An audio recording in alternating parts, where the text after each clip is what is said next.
Okay, welcome back everyone. Excuse me.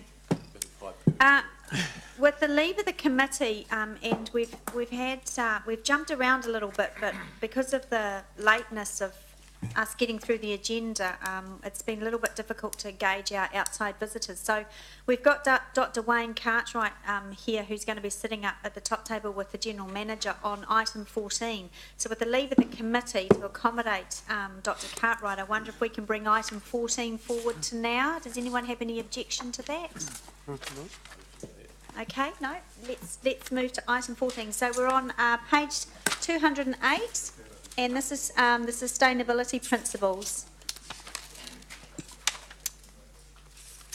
Item 14. Over to you, Sean. Thank you, Madam Chair. Thank you. Thank you. And so, yes, just interesting, Dr. Wayne Cartwright from the Sustainability Advisory Panel, and Rachel McMillan is the staff member who has done a lot of the work on this paper. By way of short introduction, so resolution at the committee in March was for staff, with the advice of the Sustainability Advisory Panel, to develop a set of sustainability principles which would be considered across all of council activities. Jeanette Fitzsimons, who is the chair of the panel, she's had other commitments which meant that she hasn't been able to attend meetings with staff, but Dr. Cartwright and Annie Perkins have been very helpful in developing these principles. Having said that, I just do want to stress that this report is a recommendation from staff rather than from the panel itself. And probably a couple of points I just wanted to stress in the report. One is that in considering these principles, just being clear about the role of Hamilton City Council. So we've set out in sections 19 to 21 of the report what we see as key features of a sustainable city, but we also acknowledge that there are multiple stakeholders in Hamilton with various roles and responsibilities. So that includes central government, regional council, etc. We have tried, been very careful to try and focus these principles on the role that Hamilton City Council plays, as opposed to any kind of, I guess, greater role that some of those other institutions play. I think the other probably point that I think maybe just worth touching on is just to kind of be clear about what we see as the point of all this. I admit it can get sort of kind of cloudy about who or what sort of sustainability initiatives benefit. This is sort of a reasonably kind of gross oversimplification, but in a nutshell, what we're saying is that the environment provides us with the means to derive various social, cultural, economic benefits. And so through adopting the sustainability principles, we're seeking to balance the benefits that current Hamiltonians can derive with the benefits that future generations of Hamiltonians can derive. That's, as I said, sort of a reasonably kind of a simplified way to look at it, but essentially that's what we're trying to get to with these principles. In terms of how the principles are applied, we see them being embedded into everyday activities of council. The first stocktake report that we presented in March showed that we're doing a number of things well, but we believe that adopting these principles will give greater consistency and clarity across all of our activities. And the CEO also discussed in March that we would see the principles used as part of our decision-making process, such as in developing business cases, making procurement decisions, those kinds of things. And just finally, as part of the next stocktake report, we'd also plan to present a range of data that measure the effect of the activities that we're carrying out. So Dr. Cartwright would like to speak to this. Just a couple of comments. Yep. Madam Chair, thank you for the opportunity to be here and to just add a few comments from the perspective of the panel to the recommendations that Sean and his team are making. I want to reiterate one of the things that he said. Well, I've just got four very, very brief comments here. And the first one is that the process of working with Sean and his team has, in our view, been effective, and it's been pleasant as well. So that's been a really good experience. In the mind of the panel, an important aspect of this report is one of the things that Sean just mentioned as well, and that it articulates 5 roles for Hamilton City Council in terms of moving Hamilton towards a more sustainable state. And I believe that's in sections 35 to 39. We think that's particularly significant.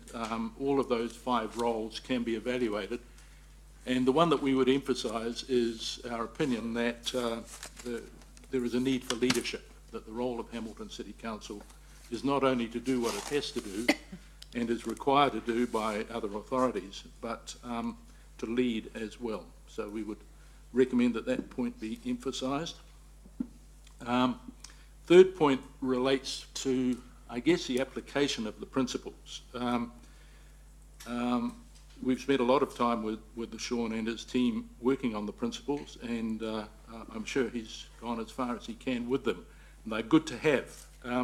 But we would just make the point that principles that are good to have actually have no effect until they guide actions that have favourable outcomes. I think that's simply a matter of definition of what principles are for. They guide actions which lead to outcomes.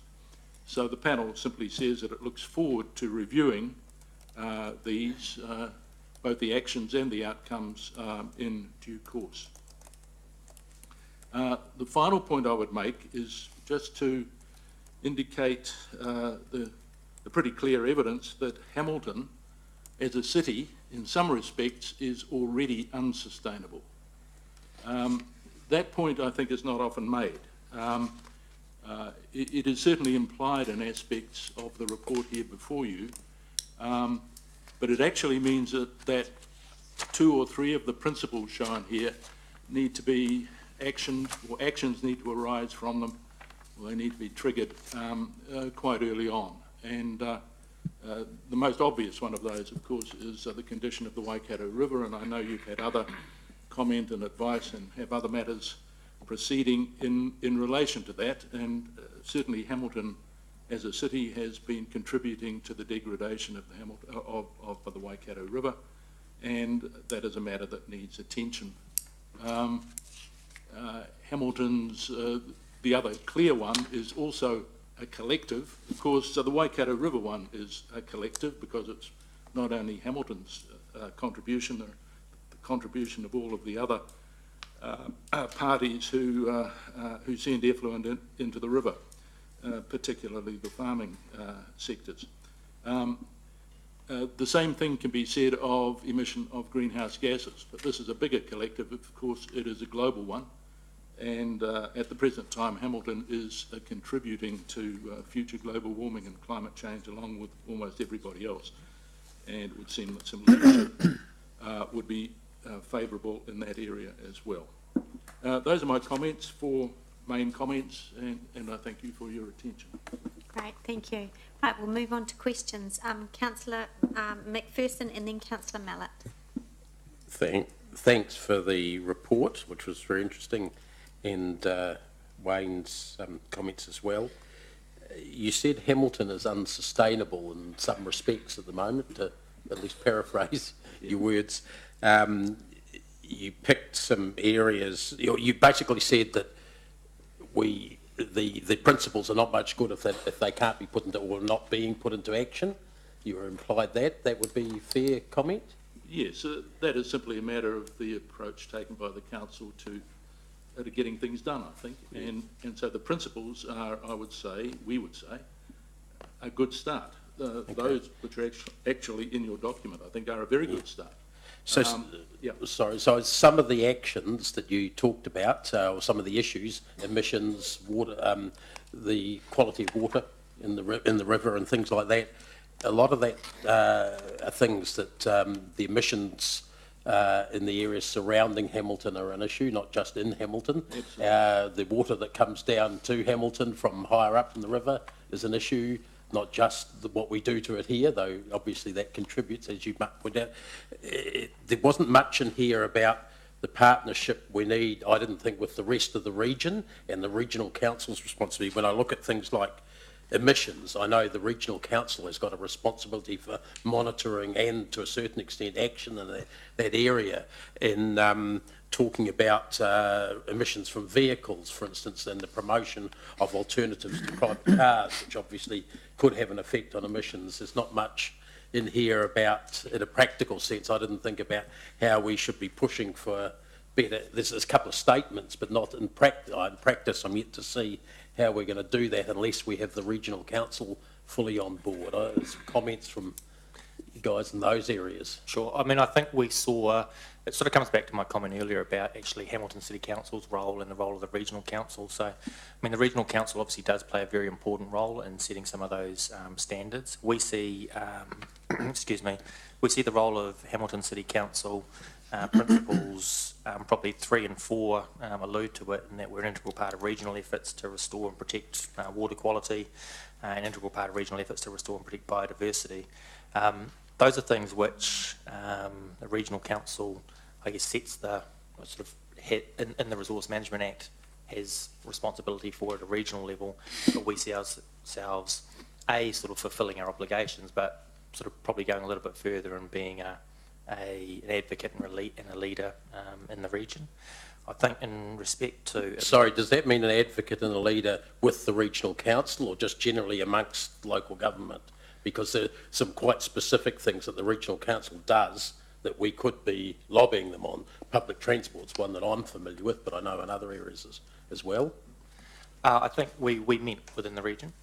That was our intention. So other councils lead it amongst all the councils in the region, sort of thing. Yeah, and like there's no kind of, I guess it's no kind of clear cut lines here, but we see there's a number of stakeholders in Hamilton. We are one, and we're obviously a major one. So that regional leadership was about advocacy, but I think through our role as a good corporate citizen, there's a leadership by example as well. Is probably one of the things that we would see as being part of that leadership piece. I'm just sort of thinking of the example that came up a few months ago, Waikato region being one of the lowest at, or lowest number of prosecutions of a high number of water quality, sort of effluent runoff from farm issues, things like that. We had a poor record, in other words. So I think it was second worst after Northland, from memory, at that a few months ago. That affects us, but we, unless we're directly lobbying the regional council, we don't, it's all very well being seen as a leader and not doing too badly within the city, but we don't have many cows in the city, and they're mostly out around surrounding areas, and the regional council has taken quite a laid-back approach to that, shall we say, educative rather than coercive, which is fine if it works, but it hasn't been working. What are we doing about that? Because we receive that water and have to treat it. Yeah, I mean, I guess it's not our role to tell the regional council what they should or shouldn't do in that respect. So isn't that part of advocacy potentially? So advocacy, yes. So we can advocate for something, but I guess it's we're not trying to encroach upon the decision making or the. I'm just trying to, I guess, to get out something here that it's all very well us having a good set of principles and a few actions that sort of match them, but what if we're not in sync with the area, the physical land mass and water mass around us? How do we influence the rest of that? Yeah, I mean, through I guess various regional fora is probably what I would say is how we advocate. As much as anything, it's actually making sure that we do our part as well. So in terms of the activities that we carry out, that we are doing our bit for the region. So recognising that some of what we do, impacts the wider region. That's part of what we mean by an integral part of regional efforts. It's a very small landmass we cover compared with some of the surrounding areas, though. And maybe, I'm not sure there's a mention in there about the taking up of arable land and using it for housing and things like that, and roads and that. We're taking a lot of good farming land for that, which may be a good thing if the farming practices aren't right. But I'm just wondering how broadly we're looking at the issues here, or we're just trying to confine it with Hamilton city boundary. But maybe that's a comment, but one specific thing, my last question area, Madam Chair, is in relation to the water quality and the volume of water available, because there's an issue of a resource consent and how much water we can take from the river here. We've had a couple of not so notably good things happen in this council in my time. Well, anyway, we originally were required under our water take consent back in about 15 years ago to have land-based effluent treatment project in place, and we, with the agreement of the regional council, got a variation to the resource consent to not require that anymore, to just use our standard sort of chemical-based treatment system that we've got at the moment to in fact enhance and enlarge that. So that was seen by some anyway as a loss for the environment. Another one is there's been some sort of push here for rainwater to be collected and used in private houses, for us to require that through the district plan, as opposed to taking, only relying on water from the river, which we do at the moment. So we haven't made any progress in probably 10 years of that being mentioned. In terms of practical actions that the council could take, there's a couple that we haven't yet succeeded on. And how do we get them to be looked at again in the light of these principles? Yeah, I'm afraid I can't comment on those specific things. I don't. Those things are complex decisions. I mean, I don't have all the information required to be able to comment on those decisions specifically. Well, how do we? I mean, they're both actions that would, one, help water quality, and two, help the volume being taken. So, I mean, where's the alternatives being proposed to that? I'm not trying to have a go at you personally. I'm saying that this council hasn't had great success in the past. You've outlined some principles. There's some actions that, had we taken them, would have had us more advanced. So, can we resurrect some of them, or look at alternatives to them? I'm afraid I don't have the expertise to be able to answer that question, Councillor McPherson. I don't know whether Wayne wants to make any comment from the only sustainability panel's viewpoint. Yeah, from the panel's viewpoint, the kinds of actions you are referring to, again, I'm not in a position to evaluate those on their specific merits, but nevertheless, when we've used the term strategy and action, it's that kind of thing we've been referring to, and frankly, we would hope that the principles that are, well, hopefully now going to be adopted, will result in a set of strategies which will take Hamilton in a favourable direction so far as some of these matters are concerned. So we would like to go beyond the principles, and the sorts of possibilities that you mentioned that haven't succeeded in the past could well be among those that should be considered in the future. And we'd be happy to be involved in that. Thanks. Thanks, Councillor. Councillor Mallett. Thank you. Thank you, Wayne. How's your hip or your knee? You had it? A little better, yeah. You were a bit dodgy last time. Yes, it still is. Okay, thank you. Look, just on your definition of the environment, is housing part of the environment? Which definition are you referring to, sorry? Well, good question. When you talk about the environment, what do you mean? What in the context of this policy, what are we talking about? Natural environment. Pardon? The natural environment. So it doesn't include businesses and workplaces? No. Educational facilities? No. Hospitals and health facilities? Nope. Roading, transport infrastructure? No. All of the things that pertain to human life are not part of the environment? Or the things that are critical to human life are not part of the environment?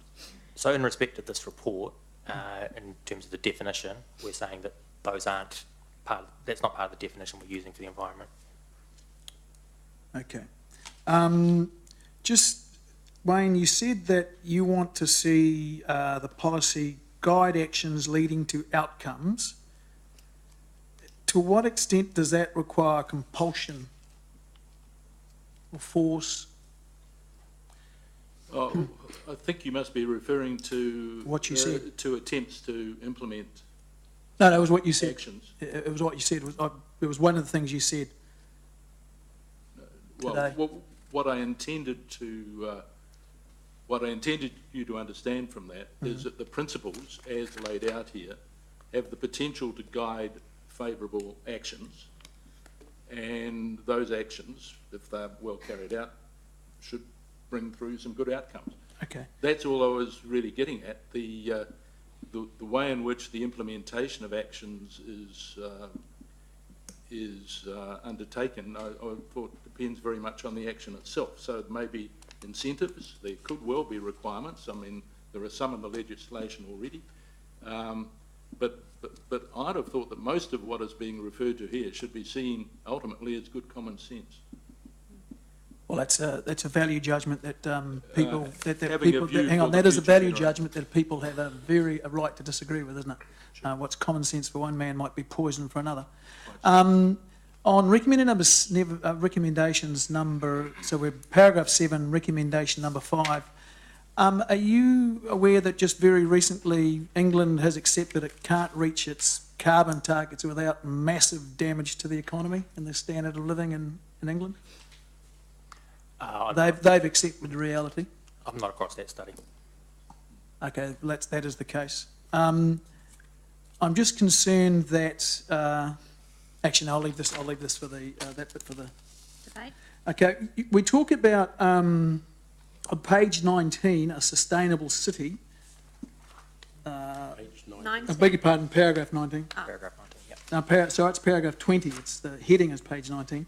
You define sustainability as living within the limits of what the earth can provide in terms of resources and living within its capacity to absorb and process our wastes. That, surely what the earth can provide is only the very first step, isn't it? What happens after that is man applies ingenuity and work and changes things and moulds things, and that's what makes things sustainable. If we lived off the earth, we'd be running around in loincloths and be dying by the time we're 20, struggling in caves and whatnot. So, I mean, I'm being a bit obvious about things here, but that's the truth. That is the absolute truth of the progress of mankind, isn't it? We haven't limited ourselves to what the environment provides us. We have altered it beyond description. We have. So we see the environment, I guess, as being the core, the starting point from which we derive those types of benefits. A very small starting point. No, not at all. So through the natural resources of the ecosystem, biosphere, earth, whatever we want to kind of call it, that provides the raw materials, like you say, for man to do all those things that you said, to derive those benefits, economic, cultural, social benefits. And the definition of sustainability we're using here is essentially the ability for that ecosystem to continue providing for those benefits into the future. That's essentially what we're talking about. I guess the analogy is you look at the North or South Pole where humans have barely been, and that's nature, and there ain't nothing there for us. There's bigger all there for us. There's a lot of water there. Yeah, good on you. And none of it's of any use to us until we get it. It's all Is it? melting. None of it's of any use to us until we get it. Sorry, Councillor Mallett, can you I'm asking your questions. questions? Yeah, Yes, you are. Yeah, and I'm asking for these. Confined to the report, which is around the principles, not Everything around here whether I've said the has been earth is derived flat from the or report. The moon is Now, made you of might cheese. find it uncomfortable. I'm not uncomfortable Okay. at all. I thought the moon was made of cheese. What? Oh, I'm so disappointed. And there's a mouse that lives there in a telephone box. I think what we've got here Wow. is Join the a madness. report that is so subjective that it's almost meaningless. In your opinion. I mean, I have grave concerns about what will come from this. Do you have a question? Sorry. Yeah, well, do you think that this is going to be an impediment or here's a classic. Wayne, I think you said Hamilton is currently unsustainable. What's your evidence? Sorry? Hamilton is currently unsustainable. I said it was unsustainable in a collective sense.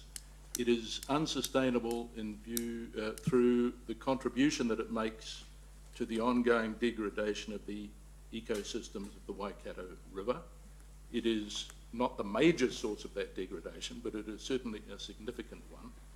And the river is continuing to degrade, and I understand that a number of steps are being considered as we speak to address those issues.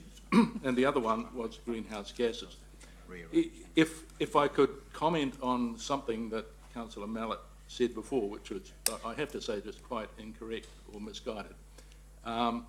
We're referring here, he is making some sort of comment about the value of ecosystem services, which arise Sorry, from... just explain what's an ecosystem service. Well, I'm about Well, to do he's so. about to.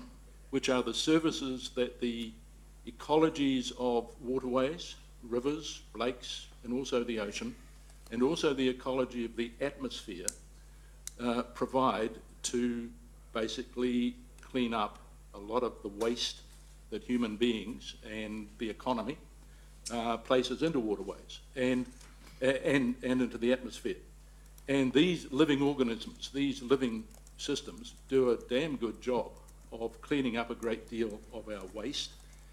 It is only when we overburden the waterways and the atmosphere with our waste that those ecosystem services begin to decline.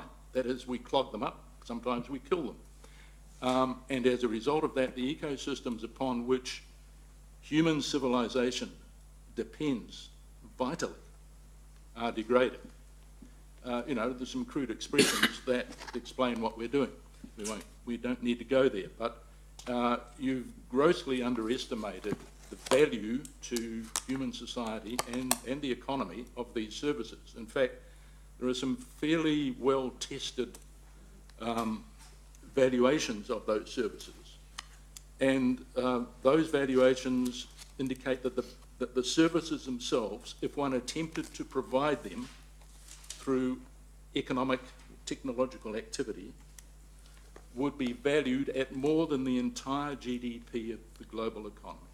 In other words, nature, which you deride, provides more services to human beings in terms of value than human beings provide for themselves. Now that is well verified. I can provide you with the references. Have you got the sums? Seriously, have you got the sums? I said it was greater. We're talking about... You're talking about... trillions of dollars worth. Yeah, so... Why do we need the sums? I just said it was greater. Because, okay, that's totally unverifiable, and I. No, I can assure you it's not. I will supply the Say papers. anything. I will supply the papers. Pardon? I will supply All right, the academically peer-reviewed papers to you. I look forward to that. Now, you said that Hamilton is unsustainable, but how do you respond to the suggestion that Hamilton's probably booming at the moment? Well, it probably is. And by that I mean there are more people living here, more families are settling here, the economy's growing better than the rest of the country. Why should we be ashamed of that? I'm not saying you should. I'm saying you should pay attention to what you're doing to the ecology of the river. So you're focusing on the river. I'm focusing on the atmosphere. I'm focusing on the human and built environment. If you don't pay attention and to the ecology, what people do and what people their lives. If you don't pay attention to the ecology of the river now, then the future benefits that future generations of people can obtain from the river will decline, and the people downstream from Hamilton will be feeling the effects right away. But that's why we have wastewater treatment plants. That's why we... It's not the waste... I think from what I can understand, the wastewater plant does a good job. It's largely the effluent of concern is coming from stormwater runoffs, particularly from the older areas of the city where where measures have either not been taken or they're insufficient to deal with the problem. So it's most of the gully system is affected in this way, I understand. Are you aware of our recently new policy of integrated catchment management plans where all of those things are being considered and taken into account? It's good to know. And when we see the, from the panel's point of view, if we were to see the evidence of that, we'd say that's great. The evidence of the outcomes, the positive outcomes. Yep. And what's the evidence that the water, that the river is being degraded? What evidence have you got for that? Well, I believe the Healthy Rivers work has demonstrated that, has it not? I don't know. You made the statement that the river was degraded. I'd like to know what your evidence for that is. One of the unfortunate things about Hamilton City Council is that it has not been particularly rigorous in terms of collecting data for itself, particularly from the gully systems, and that came up in the panel's first report, the one in 2014. In fact, the data collection measures being taken were scandalously poor, in our opinion. That may well still be the case. I think one of the points that Sean has made is that data collection in these critical areas needs to be upgraded, and he's indicated it's the staff view that they should be. Okay, are you aware that the Waikato Regional Council has a number of regulatory processes by which it grants water consents, it tests what we're putting into our river, etc. Are you aware of any time or of us being in a position, the activities of the Hamilton City Council failing the Waikato Regional Councils? That's why we got prosecuted, Gary. And we got prosecuted and we fixed it up. Yep. Yeah, I think that what Sean is saying, and what I'm saying too, is that where there is an indication of more effluent going into the river than it can stand, and that the degradation of the river confirms that, with a proportion of that coming from the Hamilton stormwater and gully systems, then a good case can be made for undertaking precise measurement of that, and as a result of that, undertaking remedial actions. Thank you. Any further questions?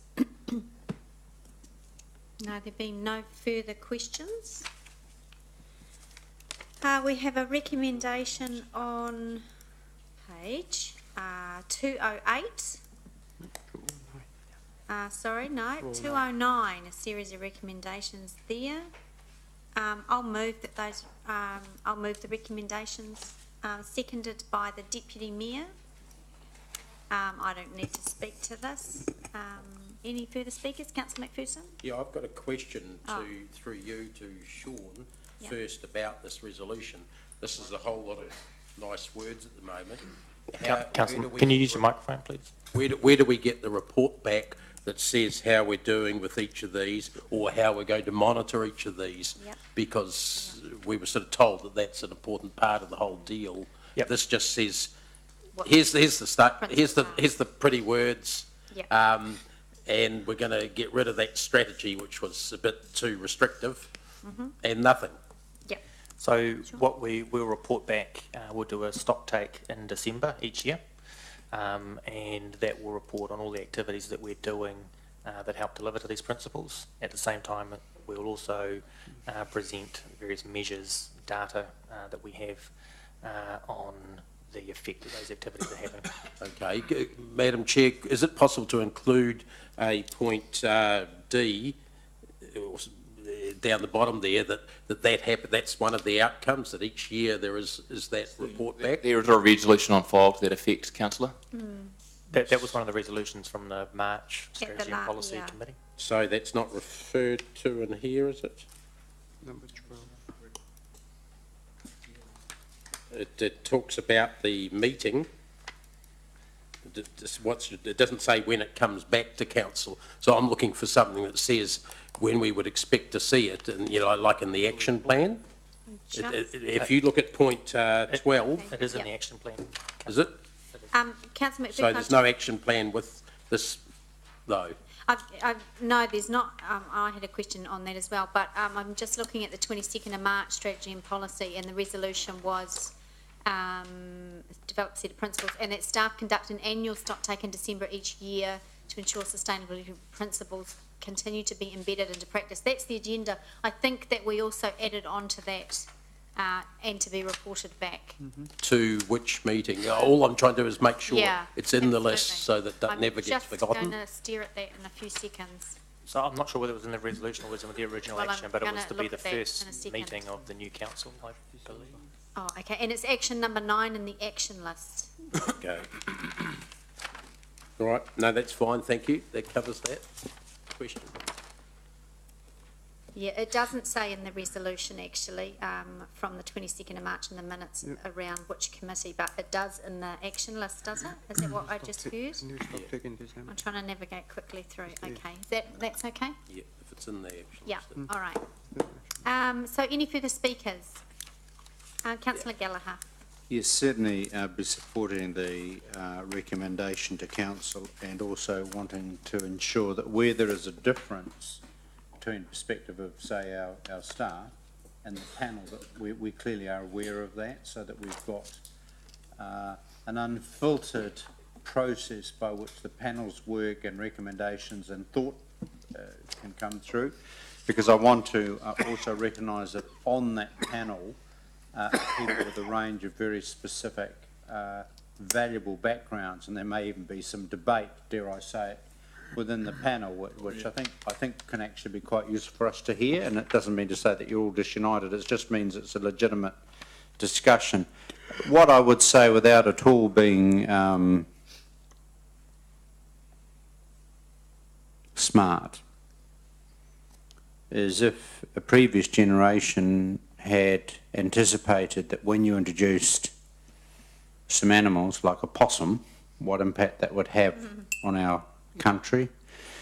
They might have thought again. If a previous generation had thought deeply around farming patterns that led to huge, massive soil erosion, of which we're still sorting out, they might have thought more deeply. So I think there's plenty of historical, in these islands, precedents for history, to learn from the lessons of history. I think, and you know, that's good, healthy debate, but I would tend to, I think people would know where I'd come from, but you know, I notice here, for example, council supports the use of renewable energy and uptake of electric vehicles. So obviously, where's our chief officer? Our principal advisor here. No doubt we were looking for the leadership in terms of, you know, as the economics improve for electric vehicles, you know, in other words, our own fleet, you know what I mean? Because there's another issue about leadership. I'm just using that as a pure example at the point at which council, you know, the local authority starts getting into leadership. The other issue in terms of urban development and patterns is, you know, how future-proof and how robust future-proof is, and the Waikato Spatial Plan is, in terms of some of these principles as well. And I think there's some, you know, there's some broader regional work and regional leadership, and obviously we'll be really looking. So it'll be really interesting when we do, for example, the regional roundup report, and we report back around Waikato Plan and future-proof, that we're actually cognizant of some of these goals and objectives, because this is actually leading and showing a point of view and leadership with our neighbours as well.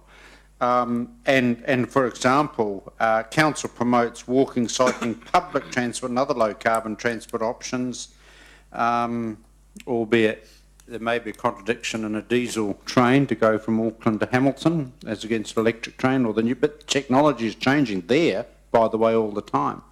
That, you know, technology within 10 years may be totally different in terms of the need to have an overhead power line. And what I'm saying about that is actually some of those narratives of where we can get runs on the board, that they meet a need. For example, a commuter train is around good public transport choices, but they meet another objective as well. So I think I commend the staff and the panel on their work, and I, as I said before, I do look forward, dare I say it, to the unfiltered. And if you take my point, I really want to hear directly from the panel on an as need be basis. Thank you, Councillor. Any further speakers? Councillor McPherson? Yes, thanks. When Councillor Mallett asked what, or made the point that there wasn't a lot of use that human beings had with the North and South Pole, I suggest that he waits for 60 years and sees what happens when half of them melt, and we have the resulting problems in all our coastal communities and the salination of the Waikato River coming upstream and things like that. So I think that there'll be some quite major issues for us if I'm still waiting on peak oil, Dave. Hasn't ticked up. as far as I'm aware, you're using peak oil, Councillor Mallett, quite considerably too. He says, he makes the point we shouldn't be ashamed of what we're doing at the moment. I don't think that's the point that's being made here at all. This point is saying, let's look ahead. This topic is saying, let us look ahead a bit. Let us see how we can make sure that our practices as a community don't make things worse for future generations. At least hold our own, if not improve the situation in terms of the natural environment. I think that's what it's saying. It's not saying, you know, woe is us, you've done terribly over the last few years. It's saying let's look ahead, not behind.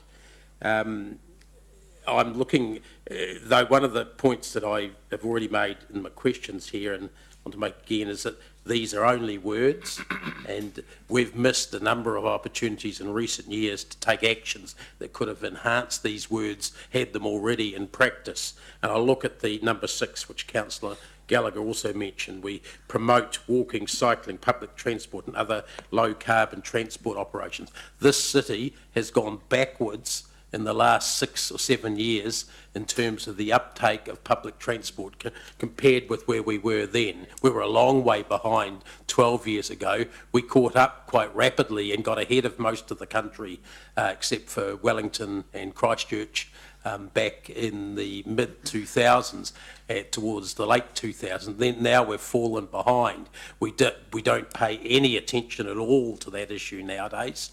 We don't push the regional council to have more public transport routes. We don't push them to promote public transport in the way we used to.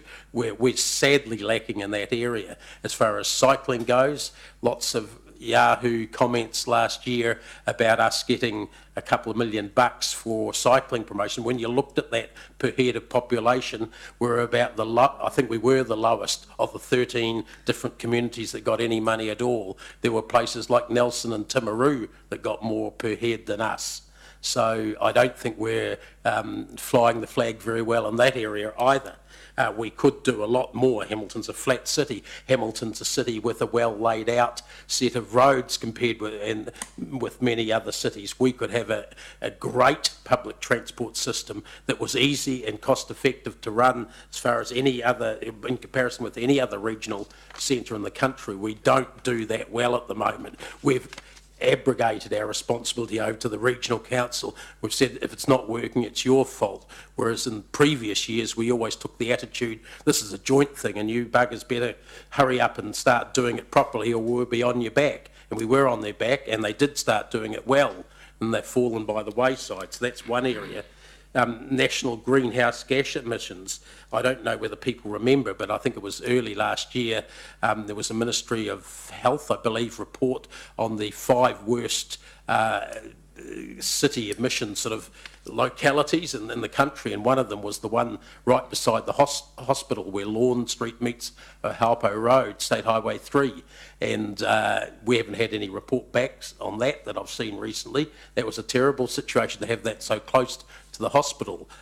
They measured the problem, but what's been done about it? I don't know that we've done anything about it, and certainly promoting public transport would help there. It would also help us economically, I might add. It's not just for environmental reasons we should be doing that. As far as resource efficiency in homes, and that mentioned in point 7, there's long been a suggestion around our council table here that we have grey water systems and rainwater collection systems in our homes, and we haven't had the guts yet to put that in the district plan for this area. We've said, oh yes, it would be nice if you did it, but we haven't tried to provide the tools to make sure it happens, whether it's coercion or encouragement.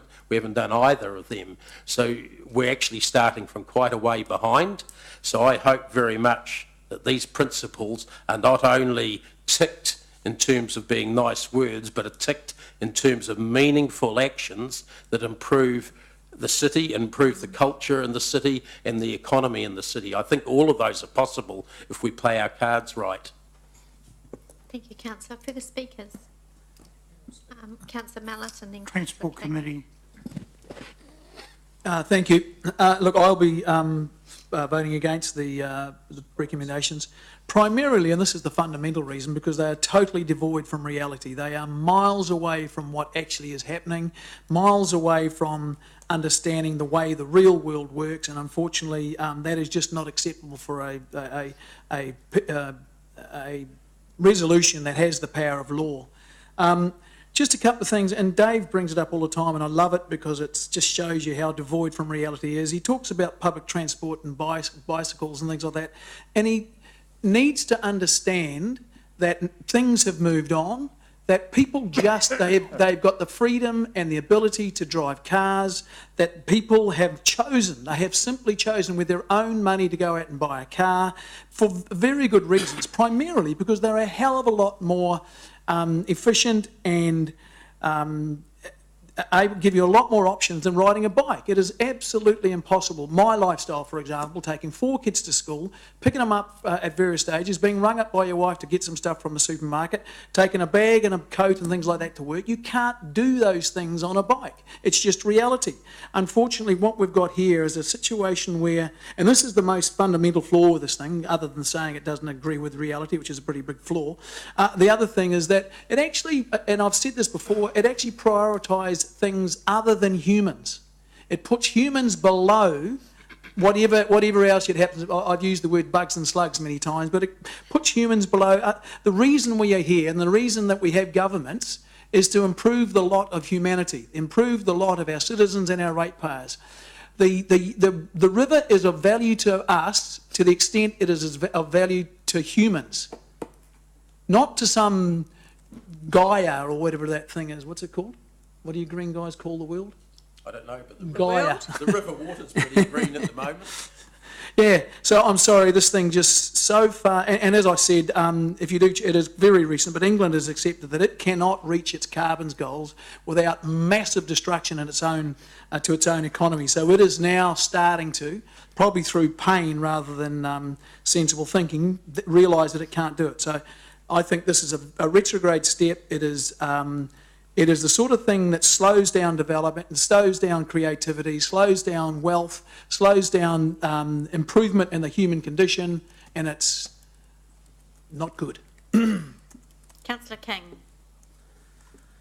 Yeah, I think we've got to have a change in our thinking. Some of our GMs are going to walk out of here tonight and hop in their $50,000 SUVs with 4-litre motors, which we've provided. Council provide bikes, but I don't see us using them. I don't see management using them. You set an example, and I certainly don't see councillors using them. Recycling our rubbish, we still put it all in one bag. I know we're talking about that at the moment and put it in a hole in the ground. All of us 13 councillors are going to walk out of here tonight, including the mayor, and she's going to hop in her $80,000 or $60,000 SUV provided by council. The rest of us are all going to hop in our individual cars and drive home on our own. I think Councillor Gallagher walks to here. He told This is about personal responsibility, and that's where it starts. But you've got 300 cars. I admit that I'm the worst. I've got a fleet of V8s, and I love them, classic cars and modern cars, and I admit that I'm a part of the problem, and I enjoy my V8s. In Councillor McPherson's defence, he does come in on his motorbike, his little moped, when the weather lets him or when his circumstances let him. And our CE hops in his little 1300cc Yaris. We don't know quite how he gets in it, which hasn't been provided by the city. 2-cylinder. He pays for it, and I think he's probably the first CE in the history of this council, or certainly for decades and decades, who's actually provides his own vehicle and it is probably quite a friendly car on the environment. Now, moving through from that, what this is, so that's personal responsibility, and that's where it starts. And then because we're in a place of, we've been placed in a place of responsibility and power, we've been given this list of 11 points, which were put together partly by the Sustainability Hamilton panel, which is retiring.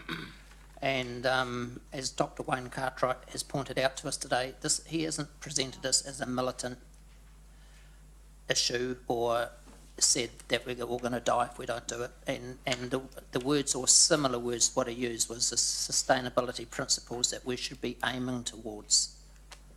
So this list of things are things that they're good principles that as a council we need to aim towards, and that's what it's about. This is about free will, this is about doing the right thing. And like I say, I'm not the world's biggest conservationist, but let's aim towards a good outcome for future generations. And I think that's what this is about. So I'm supporting this paper. Thank you. I'll just say a very short couple of words. I'm pretty sure that in response to Councillor Mallett, who's actually used the phrase bugs and slugs several times in the past, I'm pretty sure All the time. I'm pretty sure there's probably a couple of research papers out there somewhere floating around in our flat world that say if all the bugs and slugs disappeared, probably so would we. So, you know, I'm quite concerned about what bugs and slugs are doing, even if Councillor McPherson isn't. Is there any further debate? It's my word. No one else is using it, all right? Just remember that. Well, Bugs and slugs. Point of order, Bugs. that's misrepresentation to suggest that I'm anything like Councillor Mallett. bugs and slugs. Okay. So is there any further speakers? So do we have... Oh, that's been moved by myself and seconded by the Deputy Mayor. Councillor Pascoe, are you happy to vote on this since you've missed the riveting? No, I won't vote on questions? this. No, I missed okay. most of the discussion. So his chair is for effect moved back. All right, so moved by myself, seconded by the Deputy Mayor, and this is the recommendation on page 209. We'll do it on the voices. All those in favour? Aye. Are there any against? No. You're not against. Excellent. No. Councillor Mallett's against. That's carried. Thank you. Thank you, Dr. Cartwright, for your time and coming to talk to us today.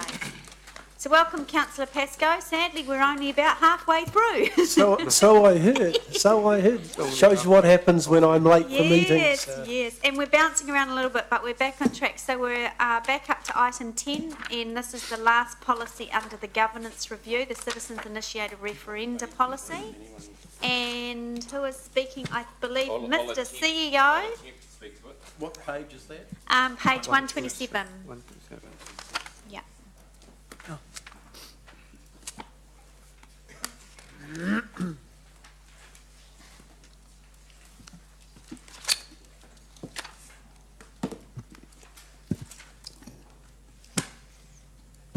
So when you're ready.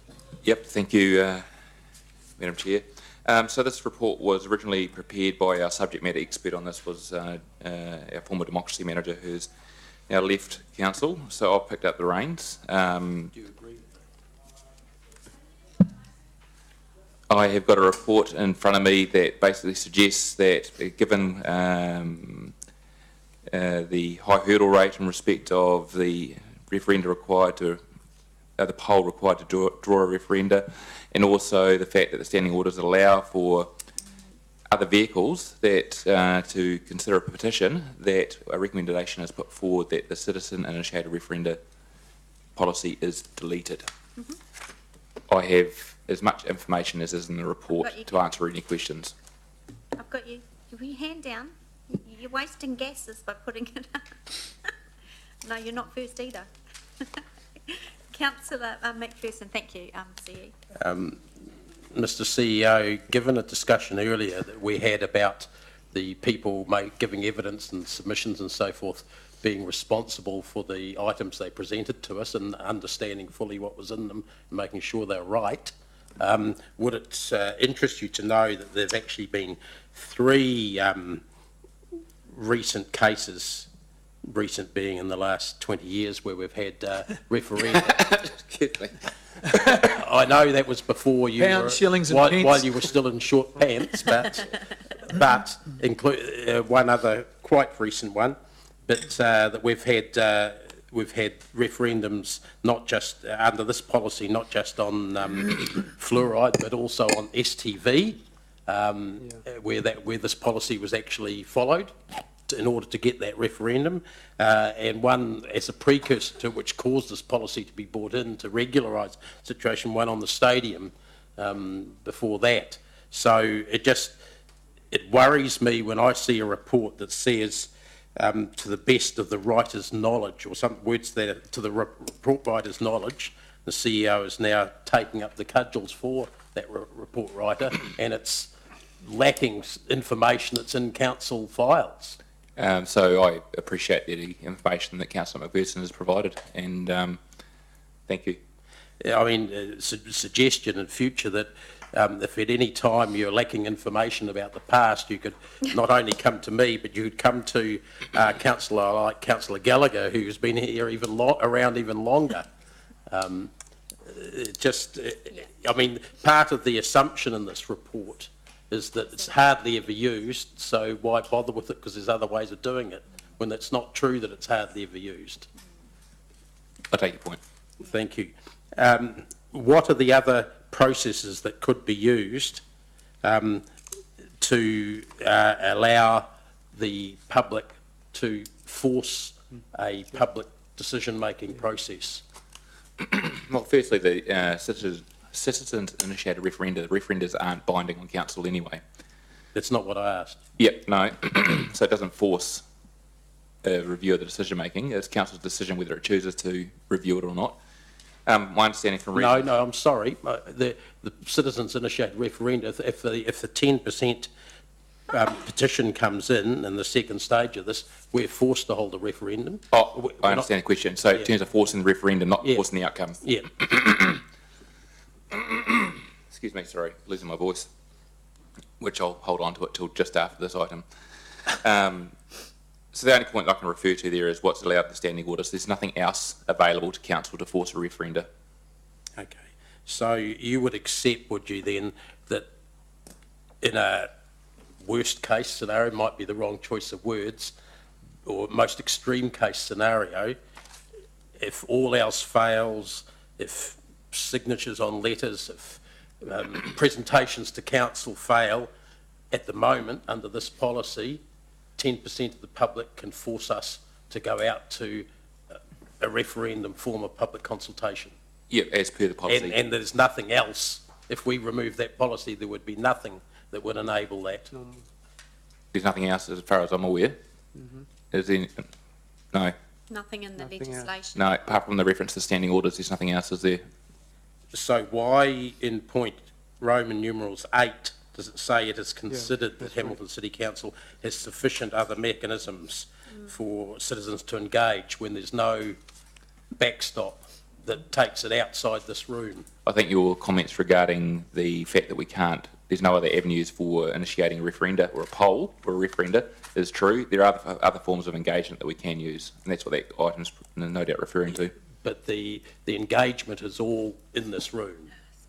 And through hearings and submissions and so forth. They're all in this room. In other words, they are decisions which individuals or small groups can say things to us, and then we make the decision in this room. There's nothing that takes it out and forces it to be taken out to the public. Nothing forces it out into the public, but we have, and even recently with founders, actually gone out and actually sought the advice of the community through polling and so forth. Yep, and I don't think that's a question, and I don't think there's any public suggestion I've heard that we take it to a referendum, because the public appears rightly satisfied that we have gone to them. My point was the mechanism was used. But in the STV debate, for instance, we made a decision in council, which we were required to do, which was not required to the outcome, but a decision on the subject, to bring in STV, and with the help of the Waikato Times, who promoted the petition, one was organised to force us to go further than that, to take it outside this room. So that's something that wouldn't be available. And do you think that's wise to remove that possibility? Yeah, I mean, you're speaking for this report. I am speaking for the report. I have never experienced a referenda. So, I mean, I've been the CFO when the fluoride referenda was underway. So, in my view, that it is a tool that can be used. Yeah. Do you think there's some value or place for it? I think there is value. It's done for a purpose. Yes. Yeah. Okay. Thank you. Councillor Mallett? I actually think that all the questions I was going to ask have been answered. Well Thank you. done, Councillor So, McPherson. ditto to that. I saved you a lot of time there, didn't I? Your droning on was sufficient for me, thank you. Councillor Gallagher? Your boring questioning got through. Yes, in terms of the item 8.4, in fact, this may have been said, in fact, the actual referendum wasn't triggered because council, once it received the initial petition, resolved on a split vote, a close vote, to actually go ahead and run a referendum on fluoride concurrent with the local government election. So I think even in that case, we never got to the final step, and I'm just trying to think when,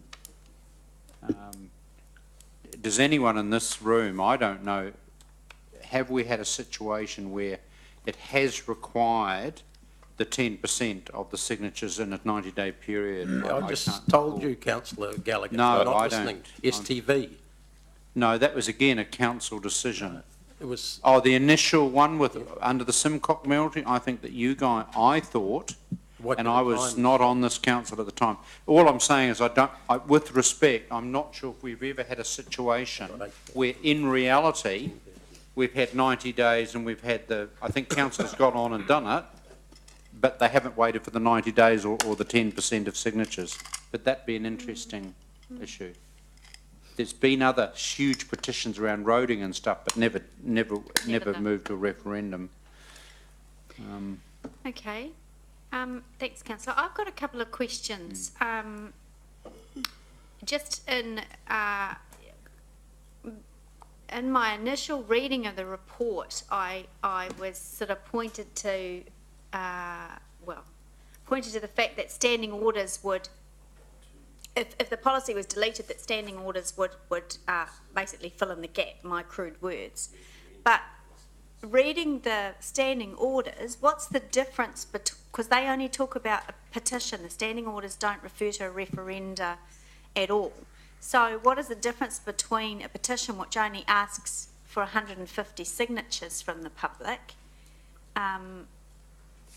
and that in effect just simply forces, and that's the wrong word, but forces an item to go on to it, forces council to discuss an item. That's correct. That's quite different to a referenda, which if they, just correct me if I'm right or wrong, if they go out and they get the signatures required for a referenda, we have to have that referenda. That's correct. So the standing orders in no way satisfy that process. That's correct. In no way. So a petition of 150 signatures then couldn't say, we want you to have a referenda on this, because that doesn't force council to do anything. The best it could do is force to have it on the discussion on the agenda. But then a member of the public They can can vote it come into any council meeting or committee meeting and sit in the public forum and, by way of their presentation, an item could be on a council agenda. They could put an item on the council agenda to effectively consider a referendum, but if council declines it, they no longer have the avenue of the 90-day just to get the other signatures to progress with it. So that backstop's no longer there for them. So in some ways, there's no value in a petition at all now that we have public forum. But there is value Petition. in having a policy that enables a process for a referendum, because it's not covered anywhere else. I think I've answered that question a couple of times now. Yeah. Yep. Huntington saved right. We've had sorry, just so that I'm 100% clear, the process around a petition in the standing orders gives no more weight than if a member of the public sits in the public forum and makes a presentation. The difference with the public forum, the item already needs to be on the agenda. Okay.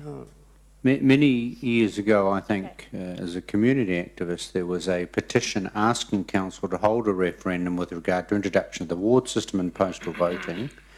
Council listened to the petition and voluntarily resolved to host a referendum on those two issues. To the best of my knowledge, I don't think we've ever had a situation where the referendum as envisaged here, because what the current policy is, if council doesn't resolve, right, to host a referendum, and in all cases where there's been a significant groundswell on the floor, it was a good debate, a bare majority, slim majority of councillors resolved. But in that scenario, if the bare majority had gone the other way not to hold a referendum on fluoride, then there was available to those citizens a 90-day period where they could have gone on and gathered signatures, which is similar to the legislation of New Zealand. And that, with respect, Madam Chair, is the critical difference. What we're talking about is everything. We've had petitions and petitions, and then council's resolved. This is a final. It's never actually, in the end, to the best of my knowledge, I think, been used as the final, i.e. forcing the elected members to have a referendum. But it can be. It can. It's there as a, dare I say it, and this is obviously going to be part of the debate, it is there as the ultimate mechanism for citizens to use to test the popular will. Okay, thank you. Further questions? Deputy Mayor. Just a signal when you're ready, I'm happy to put on the table a resolution, which will take us to the debate stage. Well, I was also going to signal a resolution, I'm not sure if it's the same, but that the policy citizens initiated referenda, not reference, as it says here, referenda policy be continued. Is that, okay, well, we're on the same, I'll second Councillor Chester. All right, so Deputy Mayor is going to move that. I'll move the report be received and that the citizens initiated referenda policy be retained. Be retained. Okay, I'll second. So that's been moved by the Deputy Mayor and seconded by Councillor McPherson. Can I have a question on that? Yes. That's the existing policy you're saying, eh? Yes. Because there has been talk about that 10% being a very, very high threshold. Is there some suggestion you might want to drop that? Pardon? Yeah, within 90 days. I think the cost is an issue. You have to have a that if the council refuses, sorry, Angela, at the moment, if you want a citizens referendum and you can't get 1,500 signatures, you then have to get 10% of the voting public to support your, which it's about 8,000. 5%, is it? 10,000. No, I think 10,000. That's 10% is about to assist Councillor Miller. I think, is that not consistent with the national legislation? Okay. it is. And it may well I think be. that was the figure that we Yeah. used as a guide because it's consistent with the And Act. it may well be, but just Sure. informally discussion with you two, the suggestion was that's a very, very high hurdle. No, I'd say it's a very high, not a very, very high hurdle. It's a providing balance as well, you know. Excuse me, mate, I said very, very high. Very high. All right, quite high. Okay, so that. Very high. I have a question. Yeah. Just look at that, the Huntington West Safer Right Turn, that's petition. Residents initiate petition, I think they received more than 500 signatures. That will force council to do something, but it's different with this referendum, right? That about the. They didn't do a petition to request a referendum. That's okay. That's They did a petition to consider their council to- issues. That's right. So it's a different topic. All right, Yep. so, thanks. All right, so I think we're very clear on the motion, and that's on page 128, that's the report we received, and that the citizens initiated referenda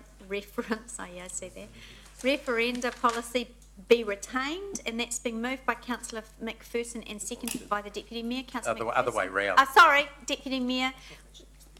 No, I didn't say reviewed. Oh, right, well, it's been reviewed, and this was the... Deputy Mayor, would you like to speak? Look, I proposed this resolution because I believe this is an important part of us delivering the true meaning of the word democracy. And while we have not been inundated with referenda proposals over a large number of years, it should sit there as a reminder to our citizens that there is a process that they can utilise, and I think the nearest we got to it was around the fluoride debate. I can certainly see a referenda being on the agenda when we come to finalise Founders Theatre, because that is a significant discussion in the community. So I would rather leave it sitting there, knowing that we've given the citizens that opportunity of raising their issues in a way that has some barriers, because I think it would be crazy if we ended up with a whole lot of referenda costing us $150,000 each, when obviously one of the appropriate places for this to occur is in conjunction with an election. So I'd ask councillors to support the retention of the citizens-initiated referenda. Thank you, Deputy Mayor. Councillor McPherson. Thanks. Following the CEO's wholehearted support for this report and his admission that there is actually a place for a referendum that's not met by any other process within council, I'm very happy to second the Deputy Mayor's motion here. It has puzzled me for a good 12 years why successive sets of management and CEOs have tried to remove this policy. I can't yet work out why, but they're certainly consistent and persistent. And the other thing that's been consistent is they've always lost the argument to the councillors. It's interesting to see that it happened over the years with different CEOs. This policy that we have at the moment is a backstop for the community. As has been said, it's rarely used, or it's rarely even threatened, but it can be used, and it is there if we go dramatically off the rails in the opinion of large sections of the community. And so far, the council, when threatened to the point of at least the number of signatures being collected to go to the second stage, has said discretion is the better part of valour and gone along and initiated referenda processes itself. And I think that's quite good. We've required the community to prove they've got some backing, and then we have said, albeit narrowly, as Councillor Gallagher points out in the fluoride case, we have said, look, that's good enough. We're not going to make you go through the pain of collecting the last lot of signatures because we're going to hold the referendum anyway and let you have your say. It doesn't hurt us as a council to admit that very, very occasionally we're not right. I think most of us think we're right all the time, but it's probably true to say we're right about 98% of the time. But we've got to leave room for that other 2% to come through, and this has been our way of doing that. And I think it's a way that's been appreciated by the public. They know that if things go dramatically wrong up at City Hall, they've still got an out. And this is the out that we should keep in place. And we should tell staff, at least for the next 10 years, not to bother going down this track again. Thank you, Councillor. Councillor Gallagher? Yes, I think first of all, if I can talk about the report, and, you know, I say this very respectfully, I don't want to see, to the report writer's knowledge, in this organisation we have institutional knowledge that is with, particularly with the library, the heritage section, and this is really underscores the need for good research capacity within the organisation.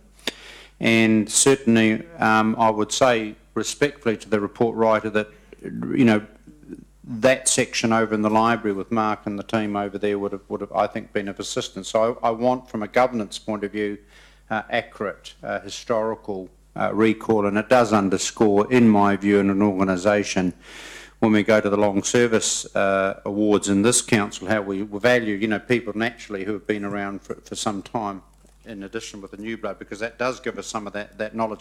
We also do have, through national legislation, the process of referendum if, say, council declined to have a by-election, if council brought down a ward system, and you recall that there were attempts to do away with our ward system, and if that had gone ahead, then citizens could have got together and assembled a certain percentage of numbers to actually appeal that decision to the local government commission. I think what is good about the current policy is it is roughly consistent with New Zealand legislation, all right, and I think we should roughly be consistent. And in the end, as Councillor McPherson has said, we have exercised judgment in this forum by majority to realise it was a hot issue, and the referendum in that case was a way to solve it. I will make one other observation without prolonging this debate, and Britain is the classic example. Sometimes when you have a scenario that 51% are winners and 49% are total losers, in democracy that's not necessarily ideal, and I do quite like discussion and debate and consensus and see where we can meet in the middle. I think a referendum in the end is a kind of a sense of failure at the end, and hopefully with good governance around this table you try and arrive at a series of decisions that the community can work with, live with, and that involves compromise. Having said that, this current policy, I believe, provides an absolute ultimate democratic backstop, if you like, to force the issue in terms of a popular vote, bearing in mind, as per current legislation in Wellington, the council will take the results of a referendum as not necessarily legally obliged to put it in action, but I suspect would pay a price at the next election. Thanks, Councillor. Any further speakers? Councillor King. Firstly, in the writer's defence, because her name's on this report doesn't necessarily mean that these were her ideas in this report. She may have been told what to write, or for that matter, she may not have even written the report. From consultation in this council, I believe, has been poor, especially in the first 18 months or 2 years, where we brought people in, sat them around tables, where you may have one or two councillors there, you have multiple tables operating at a time, and many of us councillors didn't hear what the people had to say, and the people weren't heard fully because it wasn't presented in what I believe is a proper manner. And somehow we justified that and said it was all right. We've got a city news which goes out every month, which pumps things up, which has been called the propaganda rag by a daily paper. We've, to an extent, I believe we've manipulated the people. But at the end of the day, the voters have the last say. And allowing for this citizens-initiated referenda is doing that, is ensuring that if we get off track, there is a fallback for the people before the next election.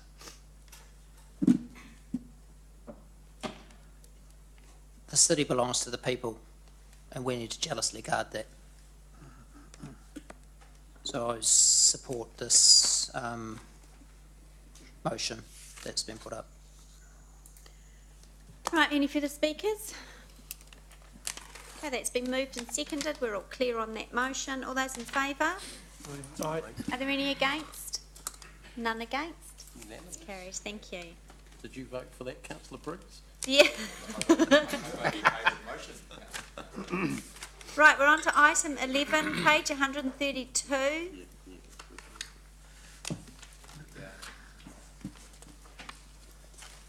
Chris has been waiting patiently for his time to speak. He was enjoying it out there. Was he? Right, Chris, you can certainly take this long report here as read, but introduce it. Yeah, just a quick summary, I guess. I've got Ray Simpson with me, who's my subject matter expert. Oh. So she'll answer all the hard questions. So just quickly, in September 2015, Council received the determination report and resolved to work with key stakeholders to develop the bylaw. February 2016 it came before Council. Council adopted the bylaw and sent it out for public engagement. So today is an overview of the feedback received. Look, in our view, there's been no significant issues raised. We've worked really well with through the engagement.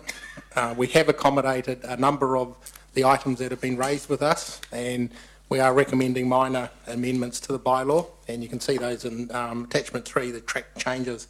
So just to remind councillors, the report is in two parts. Part 1 is the deliberation, and part 2 is this decision and recommendation. So it is a really important bylaw. I won't go into it too much, but as councillors know, it drives our trade waste revenue from our commercial sector, and it protects our wastewater system from damage, in particular the biological processes of the treatment plant. So we're happy to answer any questions. Okay, so I always find this a little difficult to navigate, but we do have to deliberate and then move into discussion debate. So deliberate is around questioning the issues that were raised by submitters and our responses. So we'll do that first, and then we will questions on the staff recommendations arising out of that. So I hope that's clear. So we're on part 1 is on page 133 of so deliberations. So issues arising from submissions. And just a reminder, committee, that Councillor Tooman was our man on the ground for this and attended that those informal, I guess, open day feedback hearings as well. So he's also here to help with questions.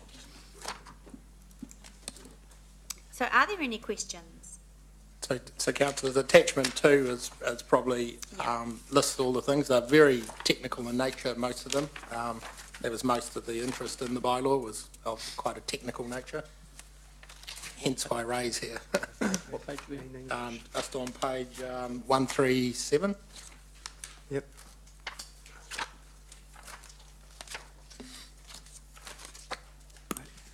Councillor Young? I noticed I should say from 137 onward, there's quite a few been mentioned using plain English. So pretty much what do you mean by plain English? So if you look at the track changes, some of the changes have been made to just make the bylaw a little bit more understandable. I think it was quite a balance for us to take quite a technical issue and put it into plain English, but there were some old-fashioned sort of ways of saying things that councillors actually noted on through one of the reports. So they've been changed, but you can see those through the track change version. So for this sort of trade waste, basically involve a lot of those like takeaway or bakery and all different food restaurant, all those, right? Has council ever been considered in translating some of those basic ones in maybe a few different languages? Because pretty much in the past 15 years, I've been helping a lot of those takeaways when they're dealing with council, with water, wastewater, all sorts of things, and they just simply don't understand the whole system. So is there a way, maybe in the future, can look at that? Yes, so I know that previously we have produced brochures. Yep. Brochures which have other languages. We are in the process of putting together an education plan, which will go through those aspects of how we actually need to get the messages across. So, so we have a plain English guide, which is in English, and then through the education plan, we will be looking at those aspects. Okay, thank you. Right, further questions? Councillor King. So there's comments in here like most oil company sites would meet the permitted requirements, and there's talk of grease traps for food and some of them not being suitable and different things. I mean, where I'm heading is, do companies that are already there and already operating have sort of grandfather rights? Yeah. Yeah, I can answer that. So if a trade waste discharger is consented already, they are required to, once this bylaw is adopted, to meet the criteria in the new bylaw. However, if they have a resource consent that that has a different limit to what the schedule says, then they can discharge to that limit until their consent expiry. So in terms of other trade waste discharges, there is also an approval notice requirement, and this is just so that we can understand who we've got out there, and if they were to discharge more than what is permitted under the permitted criteria, then we can manage that. So how do you know what's out there? Say, there's a new car importer that brings in and washes and grooms 300 cars a week. Have they already been required to be in the system, or how do you know what's out there? So they would have like a connection process that they would need to go through, so we can gather information on exactly what their activity is, and then assess them against the permitted activity criteria, and potentially ask them for an approval notice. But if we think that this is going to put at risk our wastewater network or our wastewater treatment plant processes, then we would require a consent. So there's properties out there that got oil and grit pits in them that are leased out, that are operating businesses that have been there for a long time.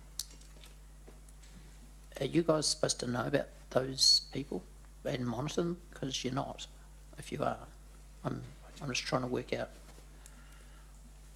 Do you guys know about everybody who discharges, and what about those companies you don't know about who have been operating for a long time, and you're not monitoring them?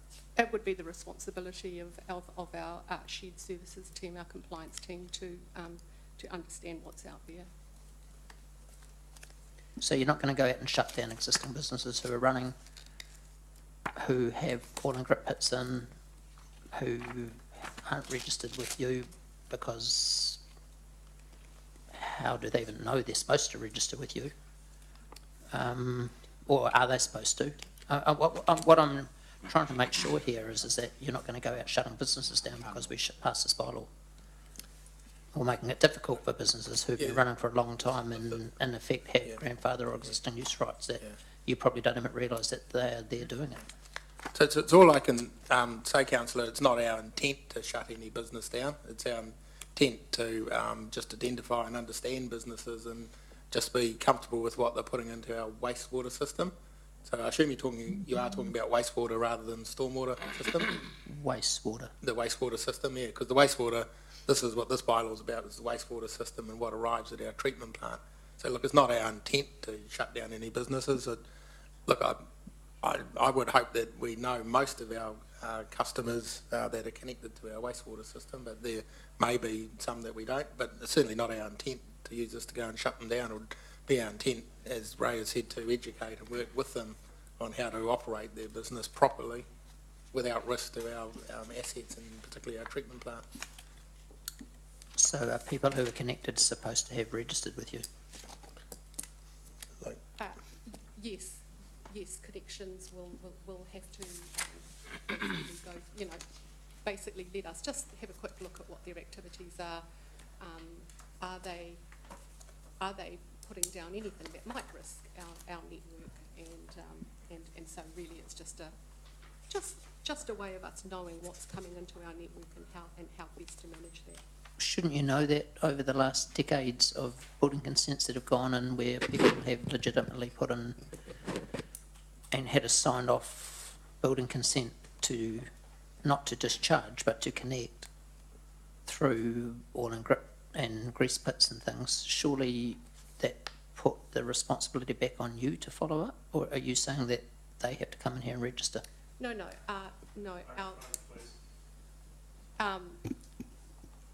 Our team will actually follow up with them. So there's a process of going around and checking and auditing, and yes, those businesses will probably already be on a database which our shared service team manages.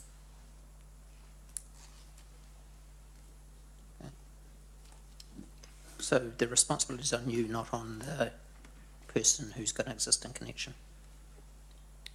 So there will be sort of like the usual connection processes, which you know, you can't just sort of create a pipe and just plug it into our system. There is already like a connections authorisation, but we'd actually have a look at what in particular was coming down. So those processes are already really in place. This bylaw really is about just clarifying what our expectations are.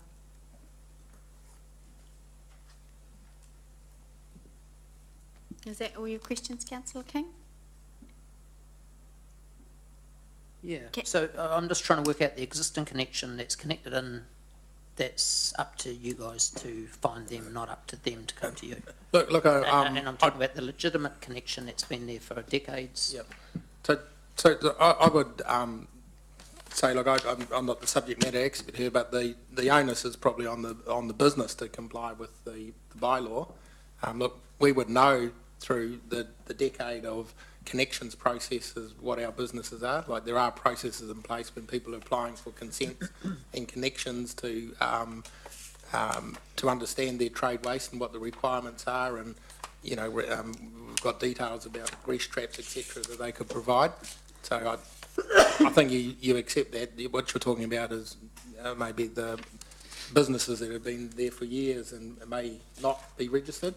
So look, I'm not sure, there may be some, but look, it's not our intent to shut those businesses down. If they came to our awareness, it would be to work with them to understand you know, what they're discharging and whether it's significant or not.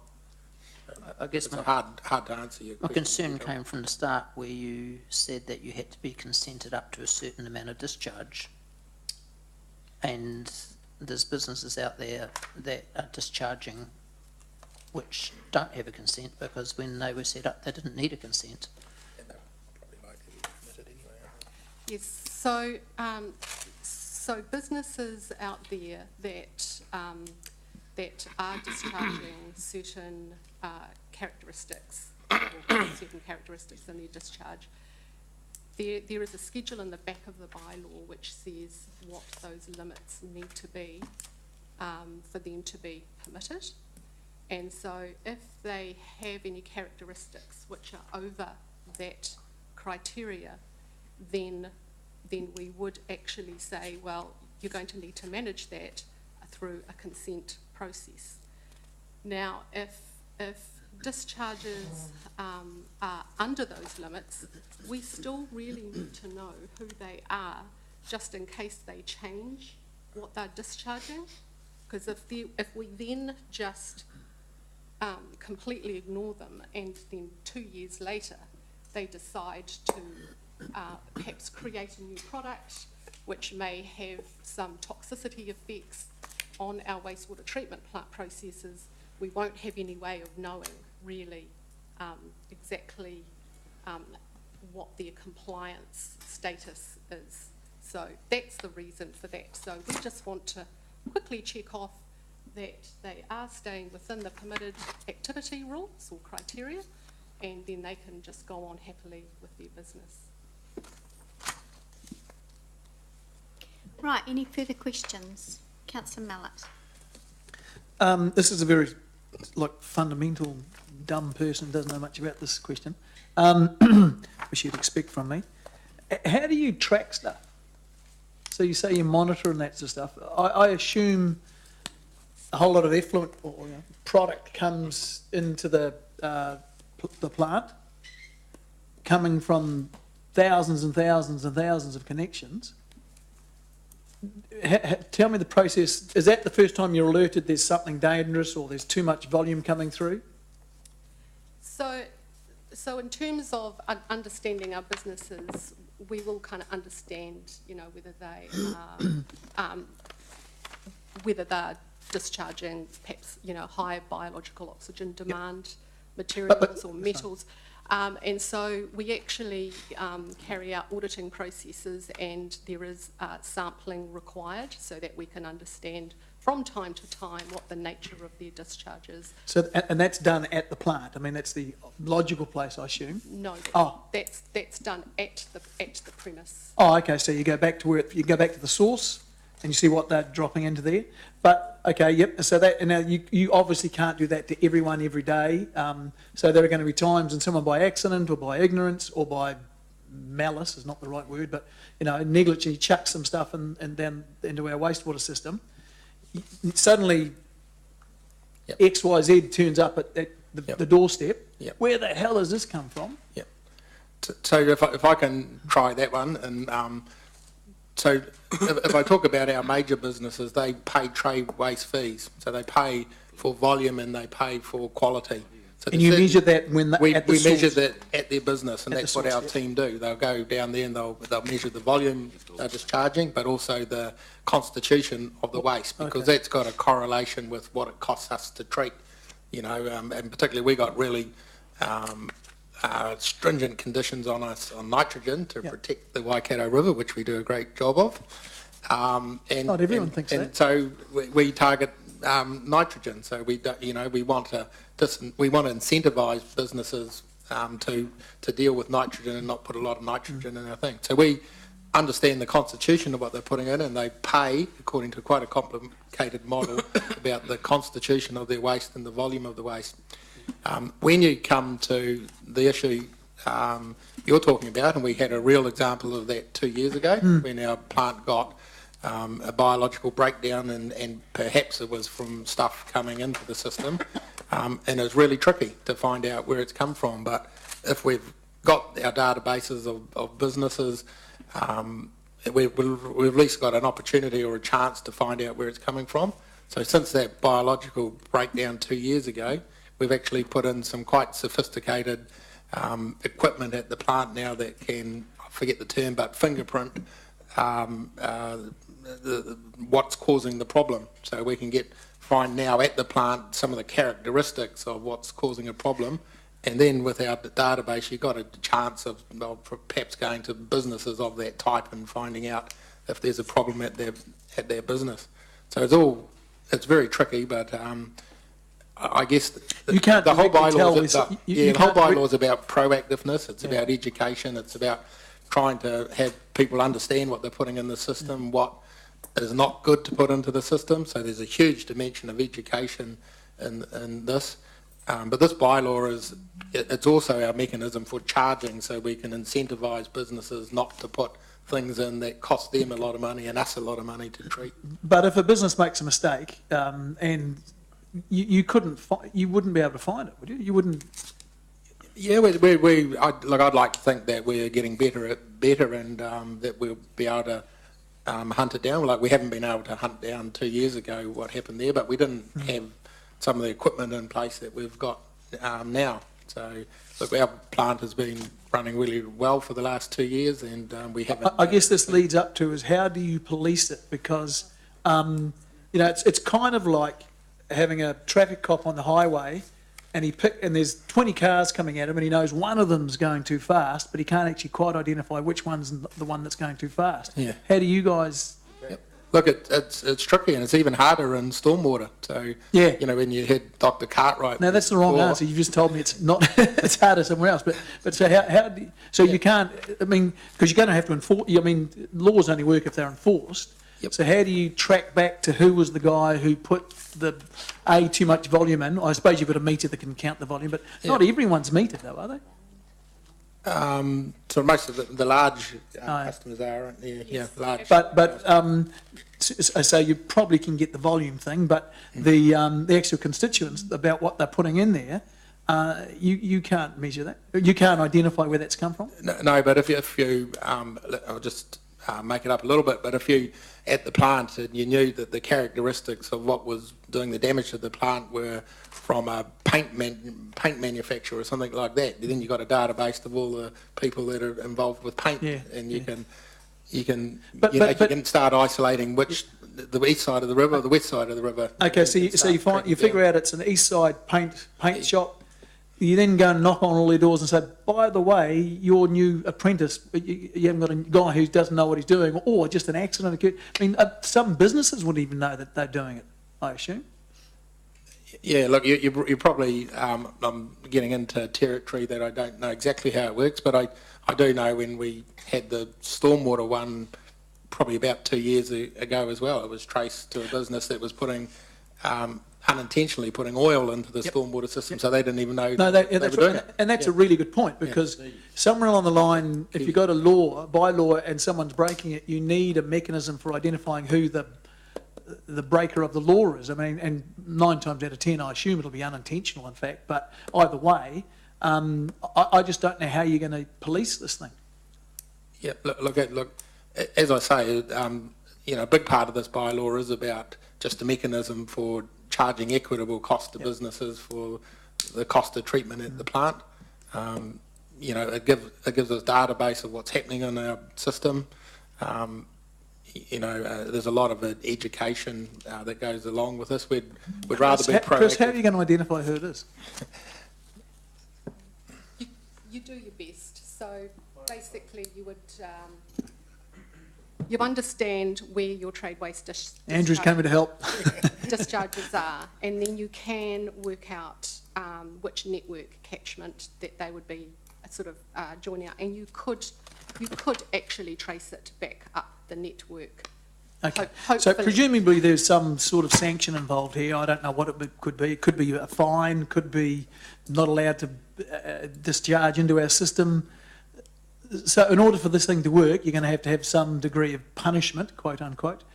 And I'm just cautious that I don't know how you're going to identify who the person is. Well, technologies are getting better, just as Chris mentioned previously with fingerprinting. And so going forward, and I know that I think the Palmerston North Treatment Plant has the same technology. But can you do it now? You're going to have this. If we pass this, I assume this then becomes the law. Yes. Yeah. So sorry, what's your question? So could you do it now? Could you, if something ends up at your front doorstep that you that's not supposed to be in there, how would you track it back? Well, we would try our best. I think you have to appreciate that. Look, I think it's totally acceptable for you to say it's really hard and we don't know how to, but you just need to acknowledge that. Or if that's, I'm not trying to put words in your face, but I think mouth-to-me. I think you're picking on sort of one aspect, but the bylaws are a lot more than just trying to track down and hunt down who's put stuff into the system. But that part of it, which is a key part of the enforcement, I assume, I don't know how you're going to do it. Can you tell me how you can do it? Yeah. So a lot of our processes are about visiting and inspecting businesses. Like we have a team that goes around and inspects businesses to make sure their grease traps are working, and so it's just about it's compliance, with the bylaw requirements. So say it's education, it's compliance, it's monitoring. Look, we've had in my time here one major biological breakdown of the plant. So it's just one aspect that we're talking about. So I think the bylaw is a lot broader than that. Okay, thank you. Right, Your Worship. Just want to check on page 145 that it says a plain English guide has been developed. So that has been developed. Yes. So. Good. Okay. So I'm happy to move the recommendation, but I would add an E to it if no one else has moved it. When you're ready. So we're still in. Well, I think we've moved from deliberation into questions. We're supposed to slightly separate deliberation questions from decision and debate. So I think we've exhausted those. So yes, we'll move into. So we're on page 134. Decisions, any questions or comments on decisions and recommendations. So, Your Worship, you've indicated you will move the recommendation with an inclusion. Yes, an E would be that the plain language guide is put on the council website in an easy to find location by the 15th of August, which is the date that the staff are saying this bylaw would be, come into force. Okay.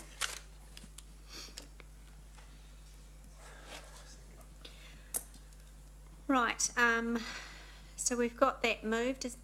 Are there any, before I just call, seconded by, well, one of you, just do a, paper, rock, scissors, seconded by the Deputy Mayor. Are there any questions of staff on what we've heard? I think we've deliberated actually pretty well. Any questions on the staff recommendation, or, well, Her Worship's motion, which encompasses the recommendation? No? Okay, so we have got a motion on the table. It's fairly straightforward. Councillor Mallett? I speak in support of the, Oh, well, no, I'm going to go to Her Worship, the Mayor first, as mover. Her Worship? So I support this bylaw because I think it's very important that we have one. And I guess it follows off the back of a previous report and this agenda about our commitment to these sorts of matters. The one comment I would make, however, is that it does concern me that we have to interpret our own document into plain language and provide a helpful guide for people to be able to read and understand it. Because in my view, any documents that we produce, particularly ones that are bylaws, because they have a punitive aspect to them, should be able to be read without a helpful plain English guide to interpret what we've written ourselves. So it is an issue that I think this council has grappled with for some time.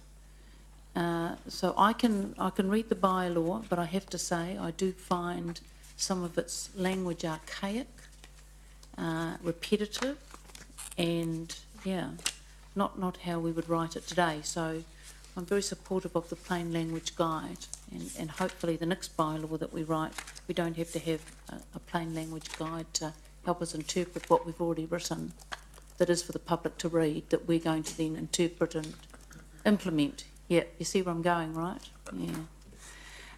But the substantive matter, it's very important that we have these things. I understand that some people feel this is, a bit big brothery, but in my time in the council, what goes down that system does cause problems, and Chris identified one of those ones which was quite significant. And I think the more we can educate people, and there is sometimes a punitive aspect to these things, the better we will be, and and the money we'll save, but also the way the system works will be better. So I would encourage councillors to support this and leave the staff to get on with it. And I look forward to reading the plain language guide, Chair, because I think that will be a very helpful document. Thank you, Your Worship. Councillor Mallett? thank you, I'm supporting the bylaw because I fully understand what it's trying to do and it's needed. I do just stress my concerns that I'm not 100% sure how we're going to track down who the offenders are in some of these instances, and I'm not sure if you guys do quite yet either, but best of luck with that, and it's going in the right direction. Thank you. Thank you. Any further, excuse me, any further speakers? Just a Councillor brief Yong? one. Yes, I support the motion, and especially the plain English one. And also you mentioned about the education program provided to some of the small business like takeaway or bakery, those people from a non-English speaking background. So that is very important. And to answer the question from Councillor Mallett, I can give you one example. As a few years ago, I was contacted by staff, when I was a staff, in Chartwell, London Court. I think the wastewater system being blocked. And then the contractor went there and cleared the drainage, to block everything. And they eventually traced it to the takeaway shop, because what they found, what is blocking, those are all the noodles. Yes, they are the only ones selling noodles. So there is a way to find out who's offenders. Thank you. Thanks, Councillor Yong. All right, there being no further speakers, the motion's up on the board. I'll just do it on the voices. Yeah, that's right. All those in favour? Are there any against? None against, that's carried. Right, thanks, staff. Committee, we've still got 4 meeting items and the action list, and I'm needing a break. And we're way over time on our Yeah, standing orders. Brendan said 5:25. So we've got about 3 minutes before we have to have an extension, but if we take a break for 15 I minutes, wonder if who could, we'll deal with it then, or do you want to deal with it now? I have to go at 6. So I'm in a similar situation, Madam Chair, at 6 o'clock. 1, 2, 3, 4, 5, 6, 7, we'll still have 8. If there's, is there anyone else that needs to leave at 6? I mean, we're not going to get through the 4 items anyway, and I've got a neck injury, so Shouldn't have mucked around I do before, need to should you? stand up and have a quick break. coming back to bite you now. Okay, so someone needs to move a procedural motion that we extend, and then You want a break, Deputy obviously. Mayor, and seconded by Councillor Tooman. All those in favour? Aye. Are there any against? No, that's carried. Can we come back at? Are we just going to go to, yeah, no, it's okay. No, we're not. We'll still have a quorum at 6 if we're still going, but I need a break, so we'll come back at 20 to 6. 20 to 6? Quick 15 minutes, yeah. Okay.